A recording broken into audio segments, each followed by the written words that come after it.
Hello everyone. आज के session में हम डिस्कस करने वाले हैं एनिमल किंगडम में फाइलम कॉर्डेटा की क्लासेस के बारे में।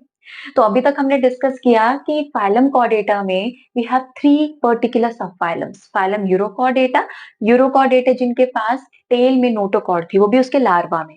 एंसिफेलोकॉर्डेटा जिनके केस में लार्वा से एडल्ट तक नोटोकॉर्ड प्रेजेंट रहती है, वो भी टेल से हेड तक। ठीक है। फर्दर हम बात कर रहे थे वर्टिब्रेटा के बारे में। वर्टिब्रेटा जिनके केस में वर्टिब्रल कॉलम जो है वो फॉर्म हो जाता है इन प्लेस ऑफ नोटोकॉर्ड। ठीक है।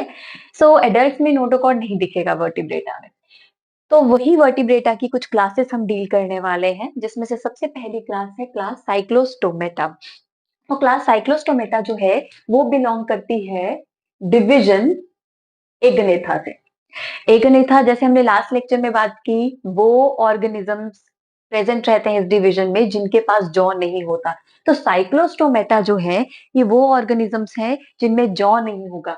एंड साइक्लोस्टोमेटा दो टर्म से ही बना हुआ है। इस पर्टिकुलर कैटेगरी का नाम साइक्लोस्टोमेटा, यानी कि इनके पास राउंडेड माउथ होगा।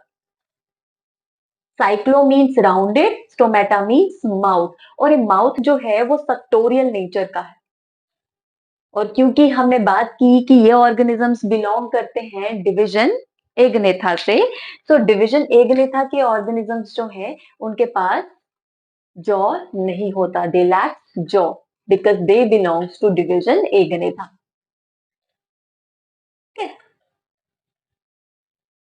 राइट। ये है इनके अगेन माउथ का अरेंजमेंट, जिसके बेसिस पे ये मेजर क्लासिफिकेशन है। तो एक बार डायग्राम बना के रिप्रेजेंट करते हैं इसके स्ट्रक्चर को। ये है हमारे पास इलोंगेटेड स्ट्रक्चर ऑफ साइक्लोस्टोमेटा। ये राउंडेड माउथ है, ये सक्टोरियल माउथ रहेगा। ठीक है। सक्टोरियल क्यों है वो भी मैं बताऊंगी। और ये है इसके पास फिन्स। ये फिन्स जो है वो अनपेयर्ड रहेंगे। साइक्लोस्टोमेटा के केस में जो फिन्स होते हैं वो अनपेयर्ड रहते हैं। So they have unpaired fins. Unpaired fins, ये आ गया राउंडेड सक्टोरियल माउथ जिसमें जॉ नहीं है। ठीक है। जॉ नहीं है। ये आ गई इसकी आईज, ये नॉस्ट्रल्स। राइट। ये नॉस्ट्रल्स आ गए। और उसके बाद ये फिन्स तो हमने बात की। राइट।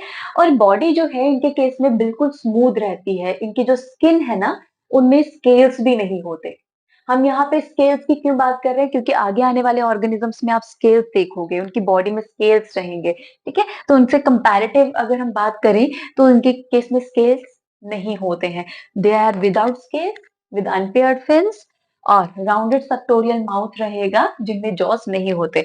और इनके केस में जो माउथ है वो सक्टोरियल क्यों है, क्योंकि अगर इन ऑर्गेनिजम्स की बात करें, इनके नेचर की बात करें, they are ectoparasite on fishes.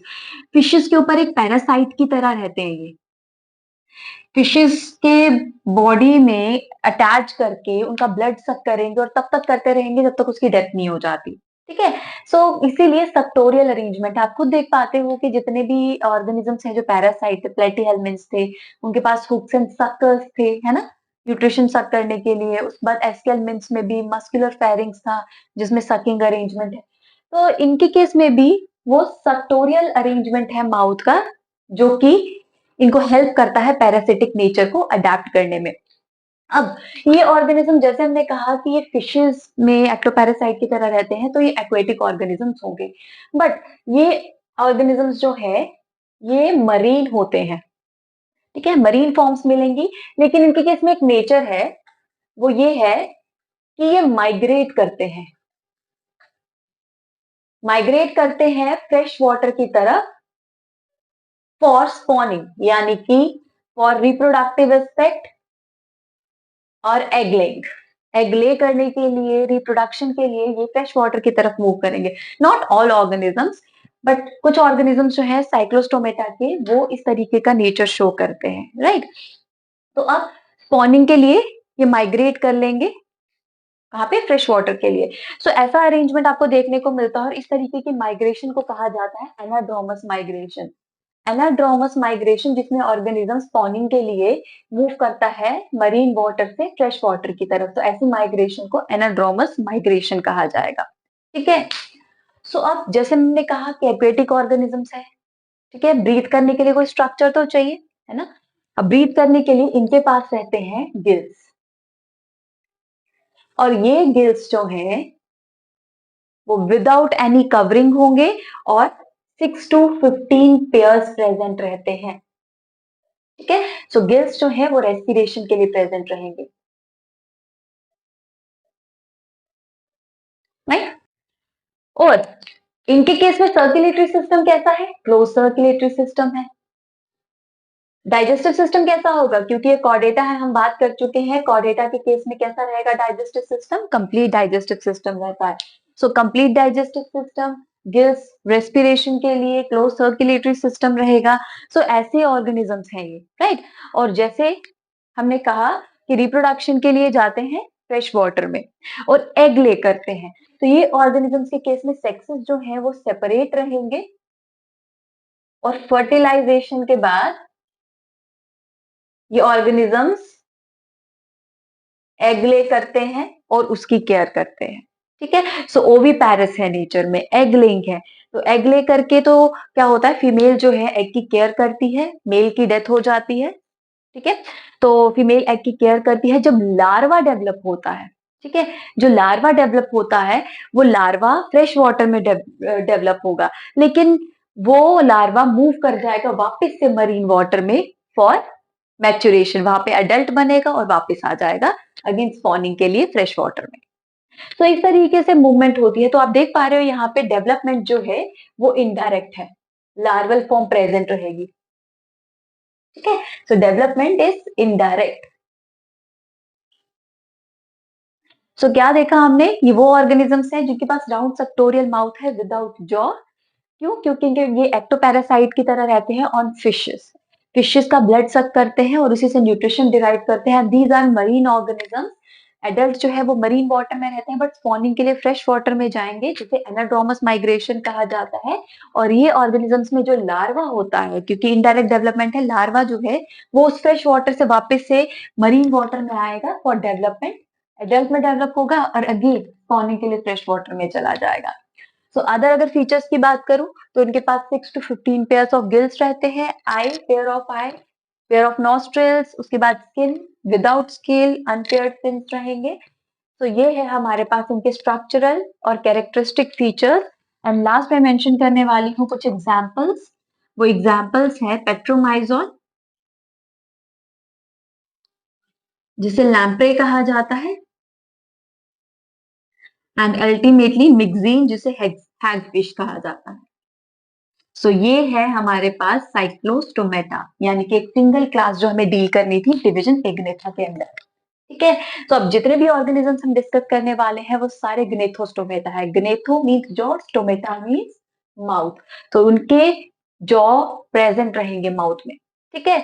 So Gnathostomata के बारे में बात करते हैं और डिस्कस करते हैं कि फिन्स कंटेनिंग ऑर्गेनिजम्स कैसे होते हैं और जिनके पास लिम्स होंगे वो कैसे होते हैं। तो अब है सुपर क्लास साइसिस, यानी कि वो ऑर्गेनिज्म जिनके पास फिन्स प्रेजेंट रहते हैं, लोकोमोटरी ऑर्गन्स फिन्स हैं, है ना। अगेन ग्रेथोस्टोमेटा से बिलोंग करते हैं, जॉ प्रेजेंट रहेंगे और जॉ में प्रेजेंट रहेंगे इनके टीथ। तो फिन्स प्रेजेंट रहेंगे एज अ लोकोमोटरी ऑर्गन, जिसकी वजह से ये क्लास अलग कर दी गई है, दैट इज सुपर क्लास साइसिस। और इन ऑर्गेनिज्म में सर्टेन और फीचर्स है जो आप देख पाओगे, जो कॉमन फीचर्स हैं वो पहले मैं यहाँ पे मेंशन करूंगी, फिर बाद में फर्दर क्लासेस को डिफरेंशिएट करेंगे। तो सुपर क्लास स्पाइसेस में हमारे पास जितने भी ऑर्गेनिजम्स हैं उनकी स्ट्रीमलाइंड बॉडी होती है, स्ट्रीमलाइंड बॉडी। तो दो क्लासेस आप डिस्कस करोगे, राइट, क्लास कॉन्ड्रिक्थीज एंड ऑस्ट्रिक्थीज। तो स्ट्रीमलाइंड बॉडी रहेगी दोनों के केस में लाइक दिस, आगे से और पीछे से विड्थ कम होगी, बीच से ज्यादा होगी, ताकि वाटर के प्रेशर को इजीली बेयर कर सके। तो वाटर जो है वो इस तरीके से मूव कर जाता है और इनको डायरेक्टली प्रेशर बेयर नहीं करना पड़ता व्हाइल मूविंग, ठीक है। स्ट्रीमलाइन बॉडी रहती है। And further they have 2 chamber heart, दोनों ही क्लासेस में 2 चैम्बर हार्ट रहेगा, और वो भी डीऑक्सीजनेटेड ब्लड मूव करता है हार्ट में, ऑक्सीजनेटेड नहीं। आप इस तरीके का स्ट्रक्चर देखोगे, ये आ गया इनका वेंट्रिकल, ये आ गया ऑरिकल, ठीक है, ऑरिकल, ये वेंट्रिकल और ये पाउच लाइक स्ट्रक्चर, ये है इनका हार्ट। अब क्या होगा, डीऑक्सीजनेटेड ब्लड सबसे पहले इधर पाउच में इकट्ठा होता है, देन ऑरिकल में जाता है, देन वेंट्रिकल में जाता है, वेंट्रिकल से गिल्स में जाएगा, ठीक है, गिल्स से प्यूरिफाई होकर बॉडी में जाएगा, देन अगेन यहाँ पे वापस। तो ये जो स्ट्रक्चर आपको दिख रहा है, ये पाउच लाइक स्ट्रक्चर, इसको साइनस विनोसिस कहते हैं। एनसीईआरटी में टर्म मेंशन नहीं है, बट आप कंसीडर कर सकते हो, राइट। तो यहाँ पे ब्लड इकट्ठा होने के बाद ऑरिकल, वेंट्रिकल और फिर गिल्स में प्यूरिफाई होगा। अगेन डीऑक्सीजनेटेड ब्लड मूव कर रहा है, ऑक्सीजनेशन नहीं होता है यहाँ पे हार्ट में। हार्ट जो है वो ऑक्सीजनेशन के लिए डायरेक्टली गिल्स में भेजता है, फिर उससे डायरेक्टली बॉडी में चला जाएगा ब्लड, ठीक है। तो टू चैम्बर हार्ट रहेगा, और ऊपर से ये ऑर्गेनिजम्स जो है they are cold blooded. Cold blooded यानी कि बाहर जैसा ही एनवायरमेंट का टेम्परेचर होगा वैसे ही इनकी बॉडी का भी टेम्परेचर होगा। और इन ऑर्गेनिजम्स को पाइकिलोथर्म्स भी कहा जाता है। ये अपनी बॉडी का टेम्परेचर रेगुलेट नहीं कर पाते, ठीक है। जैसे हम कर पाते हैं ना, बाहर जितनी भी गर्मी हो बॉडी का टेम्परेचर स्टैटिक रहेगा, बाहर ठंड होगी तो बॉडी कोई ना कोई मैकेनिज्म शो करेगी ताकि बॉडी में हीट बनी रहे। तो ये ऑर्गेनिजम्स वैसा नहीं कर सकते, ठीक है। तो सुपर क्लास स्पाइसिस जो है वो वार्म ब्लडेड ऑर्गेनिज्म से अलग है, यानी कि कोल्ड ब्लडेड है, राइट। सो अब जैसे हमने स्टडी किया था, दो क्लासेस है इस पर्टिकुलर कैटेगरी में, दो classes, class कॉन्ड्रिक्टीज and ऑस्टिक्टीज। कॉन्ड्रिक्टीज and ऑस्टिक्टीज।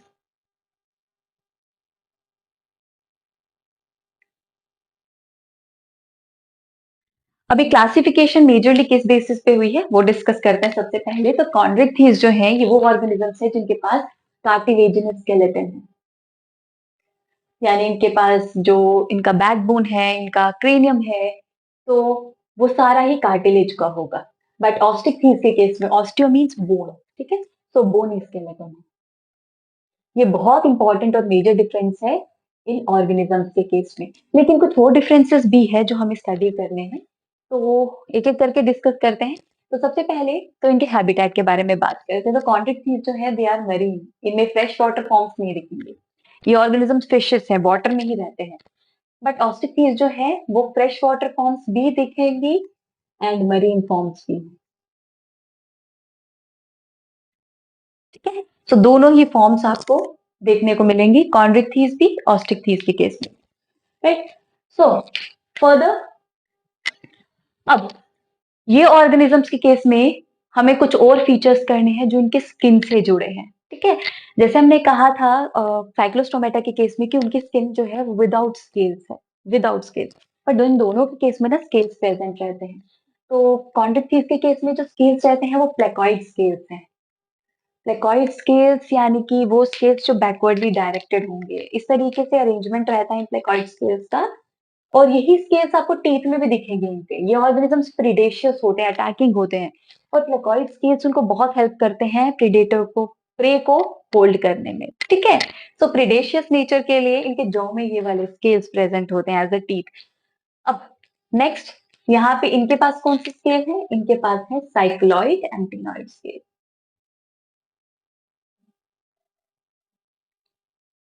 Cycloid ctenoid scales, cycloid like this, इस तरीके से, ctenoid like this. Ctenoid scales है, एटेनॉइड स्केल, तो इस तरीके से स्केल्स में भी डिफरेंट है। अब कॉन्ड्रिक्टीज के केस में बॉडी से आगे से पीछे की तरफ जाओगे, हम हाथ मूव करोगे तो स्मूथ दिखेगी, पीछे से आगे की तरफ यानी कि बैकवर्ड से फॉरवर्ड की तरफ हाथ मूव करोगे तो आपको बॉडी रफ दिखाई देगी, बैकवर्ड भी डायरेक्टेड स्केल्स है। बट ऑस्टिकीज के केस में ऐसा नहीं होगा, ठीक है। सो अब इनके माउथ के अरेंजमेंट की बात भी कर देते हैं। माउथ जो है इनके केस में, कॉन्ड्रिक्टीज के केस में वेंट्रली रहता है, ठीक है। बट ऑस्टिक थीस के केस में जो माउथ रहता है वो फ्रंट में रहता है। वो भी देख लेते हैं किस तरीके से होगा। अब ये है नाउट सा स्ट्रक्चर, ये फिश का, ये आ गया माउथ, ये वेंट्रल साइड में नीचे की तरफ, ठीक है। बट ऑस्टिक थीस के केस में माउथ देख लेते हैं,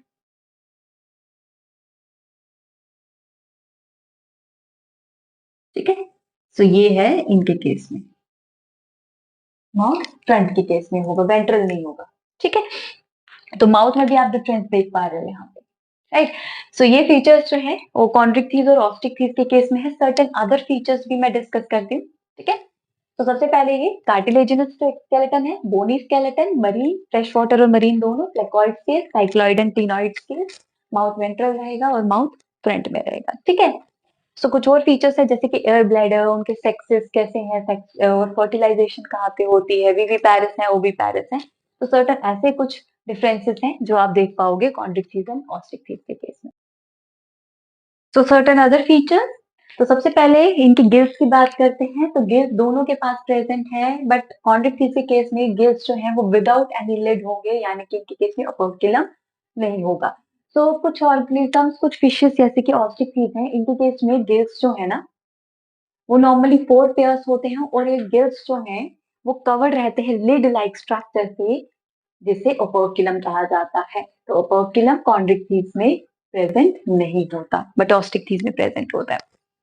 and one more feature, that is air bladder. Air bladder एक एयर कंटेनिंग स्ट्रक्चर है जो कॉन्ड्रिक्थिस में एब्सेंट रहता है। इसका काम है प्रोवाइड करना ब्योयेंसी, यानी कि ये फ्लोट करने में हेल्प करता है ऑर्गेनिजम्स के। तो अगर कॉन्ड्रिक्थिस को सरफेस एरिया पे रहना है, फ्लोट करना है, तो उसको कंटिन्यूसली फिन्स मूव करने पड़ेंगे, लेकिन ऑस्टिकथिस के केस में ऐसा नहीं है। उनके पास एयर ब्लैडर प्रेजेंट रहता है जो कि उनको कंटिन्यूसली फ्लोट करने में हेल्प करेगा। ठीक है, तो ये अगेन एक बहुत इंपॉर्टेंट डिफरेंस है। ऑस्टिकथिस को कंटिन्यूसली फिन्स मूव नहीं करनी पड़ती अगर उसे सरफेस पे रहना है। Now certain other features, sexes दोनों के केस में सेपरेट है, ये कॉमन फीचर है। ठीक है, सर्टेन कॉमन फीचर्स जो है हमने पहले कर लिए यहाँ पे, बट सेक्सेस जो है दोनों के केस में सेपरेट रहेंगे, मेल और फीमेल दोनों के केस में अलग रहेंगे, बट फर्टिलाइजेशन के केस में डिफरेंस रहेगा। फर्टिलाइजेशन कॉन्ड्रिक्थिस के केस में इंटरनल होती है, क्योंकि कॉन्ड्रिक्थिस के केस में जो मेल्स होते हैं उनके पास एक कॉपुलेटरी ऑर्गन होता है जिसे क्लैस्पर्स कहते हैं। ठीक है, तो पेल्विक एरिया यानी कि बैक एरिया में जो फिन्स होते हैं उनके पास, सो मेल हैज पेल्विक फिन्स, उनके पास पेल्विक एरिया में उन्हें पेल्विक फिन्स के पास क्लैस्पर्स होते हैं जो कि कॉपुलेटरी ऑर्गन है, जो इंटरनल फर्टिलाइजेशन में हेल्प करते हैं। ठीक है, और यही चीज ऑस्टिकथिस में एब्सेंट रहती है, ये क्लैस्पर्स एब्सेंट रहते हैं, कॉपुलेटरी ऑर्गन नहीं होते, जिसकी वजह से एक्सटर्नल फर्टिलाइजेशन होगी ऑस्टिकथिस के केस में। ठीक है, and chondrichthyes they directly give birth to young one, यानी कि विविपैरस है, और ऑस्टिकथिस जो है ये एग ले करते हैं, यानी कि ओविपैरस ऑर्गेनिजम्स है। ठीक है, तो ये है इनके पास डिफरेंट फीचर्स जो हमें डिस्कस करने थे। Now will end this up with some examples. तो एग्जांपल्स कॉन्ड्रिक्थिस की करते हैं सबसे पहले।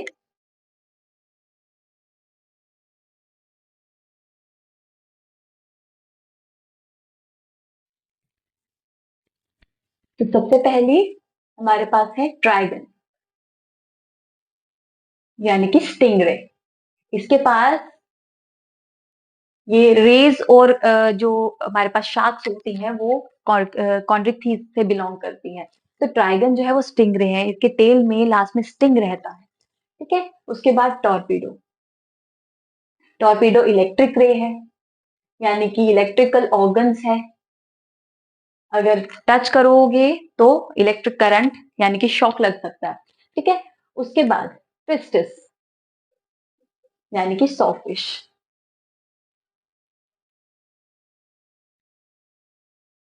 ठीक है, सॉफिश। उसके बाद कॉलियोडॉन, डॉगफिश, कैरकेरोडॉन,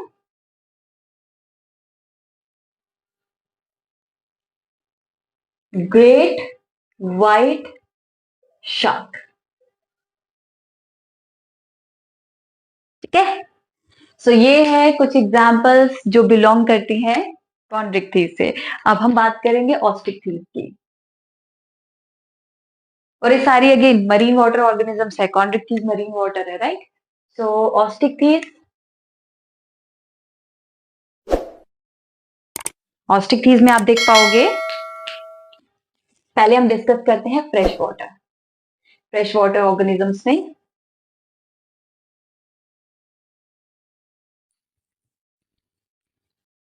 क्लैरियस यानी कि मागुर, लेबियोरोहिता यानी कि रोहू, कैटला कैटला, ठीक है, ये फ्रेश वाटर फिशेस है। मरीन भी है, मरीन वाटर में हिप्पोकैम्पस है, एक्सोसीटस है,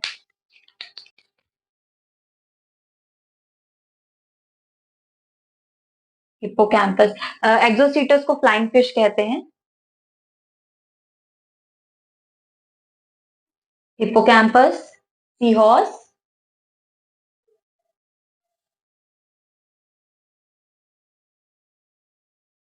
उसके बाद कुछ फिशेस ऐसी हैं जो एक्वेरियम में रखी जा सकती हैं,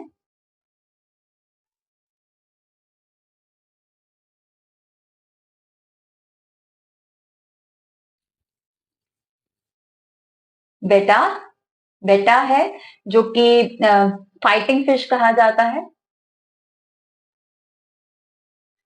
and Pterophyllum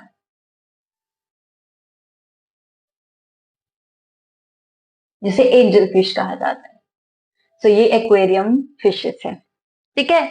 so this is about the example and super class spices, ठीक है।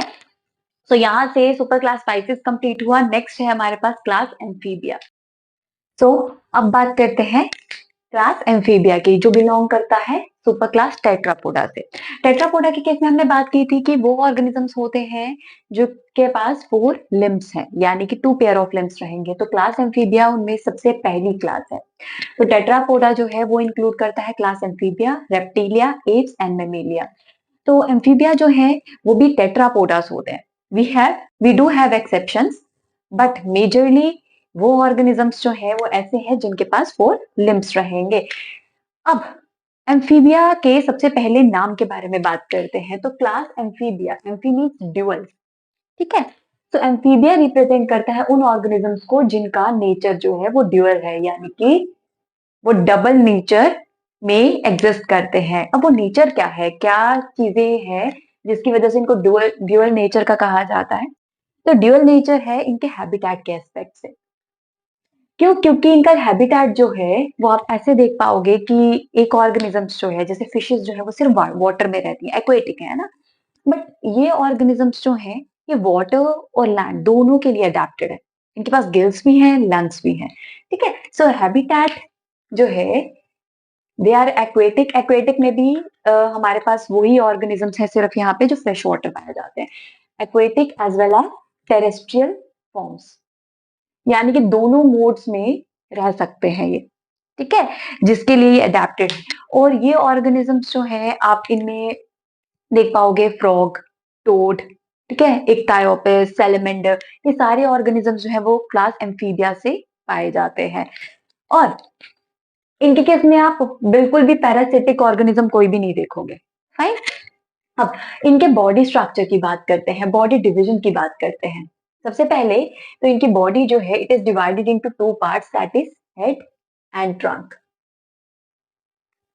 हेड एंड ट्रंक ये 2 पार्ट्स हैं। तो अगर हम फ्रॉग का स्ट्रक्चर देखें इस तरीके से, फ्रॉग का मैं अपर व्यू ले रही हूँ, ठीक है, सरफेस व्यू जो इनके डोर्सल साइड से रहेगा, ठीक है। सो इस तरीके से इनका बॉडी का स्ट्रक्चर रहता है,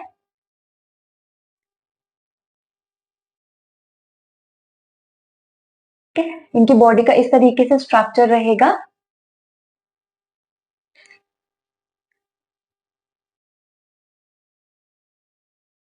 आप देख पा रहे हो इनके पास 4 पेयर ऑफ लिम्स हैं, 4 पेयर ऑफ लिम्स हैं, ठीक है, 1 2 3 एंड 4। ये इनकी आईज रहेंगी यहाँ पे, ठीक है, यहाँ पे इनका माउथ भी है, ओपनिंग है, राइट। सो ये हेड रीजन है और ये ट्रंक रीजन है। ये हेड रीजन को रिप्रेजेंट करता है और ये ट्रंक रीजन को रिप्रेजेंट कर रहा है। यहाँ पे आप देख रहे हो इन ऑर्गेनिज्म में टेल नहीं है। फ्रॉग के केस में, टोड के केस में टेल नहीं होता, but we do have some organisms जिनके पास टेल होता है। तो सम हैव टेल ऑल्सो, जैसे कि सेलेमेंडर। सेलेमेंडर जो है उनके पास टेल रहती है, ठीक है। और कुछ के केस पे तो आप देखोगे कि लिम्स ही नहीं है, जैसे कि इक्थायोपिस। इक्थायोपिस एक ऐसा एम्फीबिया है, एक्सेप्शन आप कह सकते हो। इक्थायोपिस एक ऐसा ऑर्गेनिज्म है जिसके पास लिम्स ही नहीं है, यानी कि वो लिम्बलेस है, ठीक है।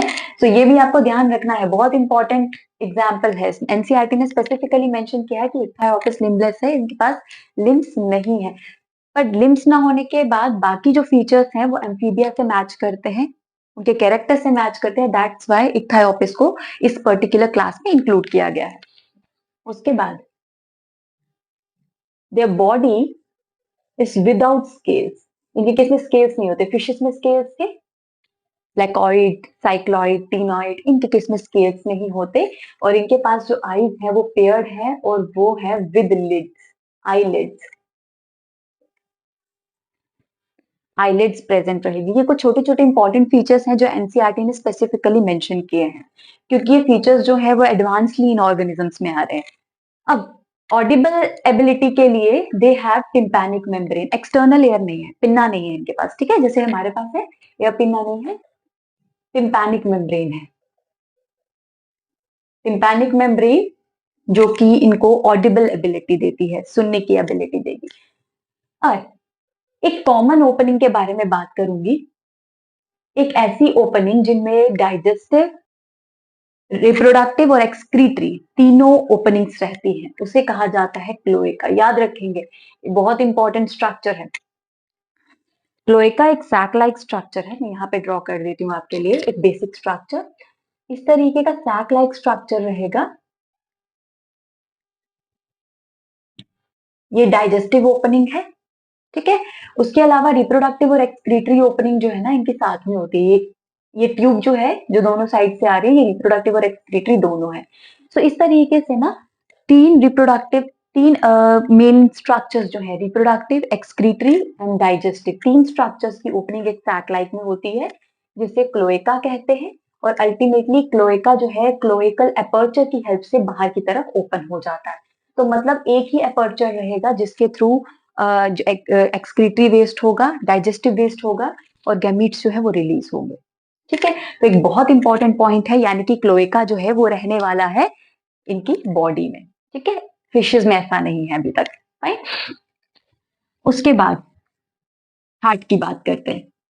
इनके पास क्लोज सर्कुलेटरी सिस्टम रहता है, ठीक है। क्लोज सर्कुलेटरी सिस्टम रहता है with heart is three chambered heart, जिसमें से दो ऑरिकल रहेंगे। ये आ गया एक ऑरिकल, दो auricle completely separated, but ventricle जो है वो पार्शियली सेपरेटेड है, लाइक दिस, ठीक है। तो पार्शियल सेपरेशन है।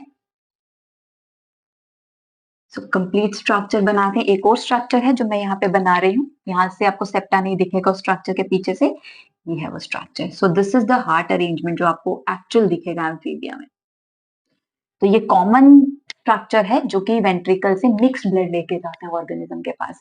तो डीऑक्सीजनेटेड और ऑक्सीजनेटेड ब्लड आएगा, मिक्स होगा वेंट्रिकल में और अल्टीमेटली इस कॉमन ट्रंक से बाहर चला जाएगा, ठीक है। सो क्लोज सर्कुलेटरी सिस्टम रहेगा, हार्ट थ्री चैम्बर्ड रहेगा। तो मैं यहाँ पे मेंशन कर देती हूँ, they have close circulatory system,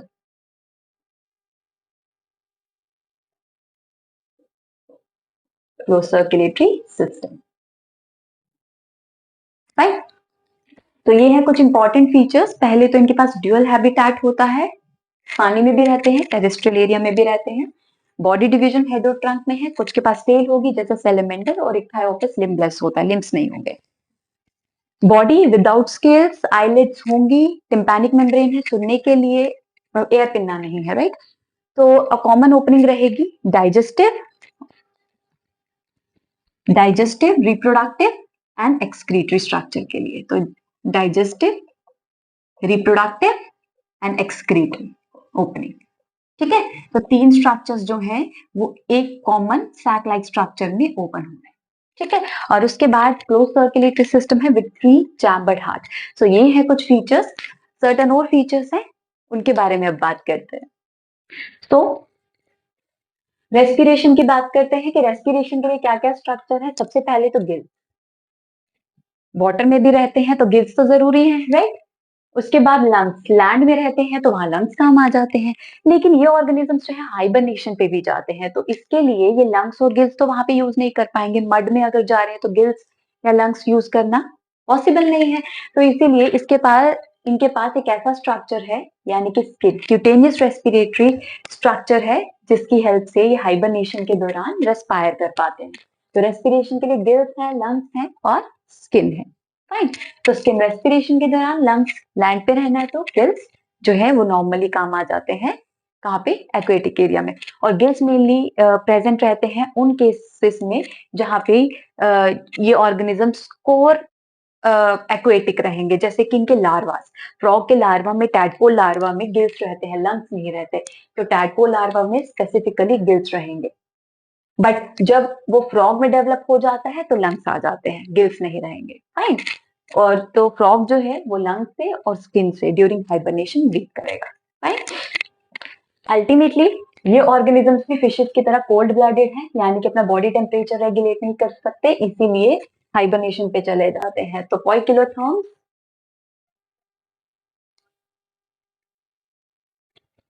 fine, ultimately sexes separate हैं, यानी कि मेल और फीमेल बिल्कुल अलग ऑर्गेनिजम्स रहेंगे। फर्टिलाइजेशन के लिए कॉपिलेटरी ऑर्गन नहीं है, जैसे कि ऑस्टिक में कॉपिलेटरी ऑर्गन नहीं थे, वैसे इनके केस में they lack copulatory organ, so external fertilization रहने वाला है। External fertilization would be there. और ये ऑर्गेनिजम्स जो है ये ओविपारस हैं, अगेन ऑस्टिक की तरह ओविपारस, एग ले करते हैं। और डेवलपमेंट इनडायरेक्ट, आपने बात की अभी टैडपोल लार्वा की, तो यहीं से जस्टिफाई हो जाता है ये ऑर्गेनिजम्स जो है वो लार्वा शो करते हैं, लार्वल स्टेज आती है इनके केस में, तो इनडायरेक्ट डेवलपमेंट रहेगा, ठीक है। सो ये है सर्टेन फीचर्स। अब यहां से हम बात करेंगे इनकी एग्जाम्पल्स की, तो ये कुछ इंपॉर्टेंट एग्जाम्पल्स हैं, उनके बारे में बात करते हैं। सो एग्जाम्पल में सबसे पहला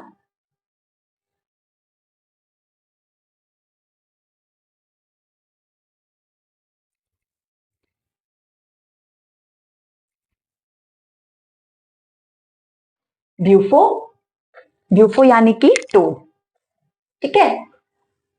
राना, राना टिग्रीना स्पेसिफिकली अगर बात करूं तो फ्रॉग। हाइला, हाइला जो है वो भी एक तरह का फ्रॉग है, बट उन्हें स्पेसिफिकली ट्री फ्रॉग कहा जाता है, ठीक है। बट कुछ एग्जांपल्स हमने यहाँ पे भी बात की, दैट इज सेलेमेंड्रा, ठीक है, द टेल्ड एम्फीबिया। और उसके बाद वी हैव इक्थायोपिस,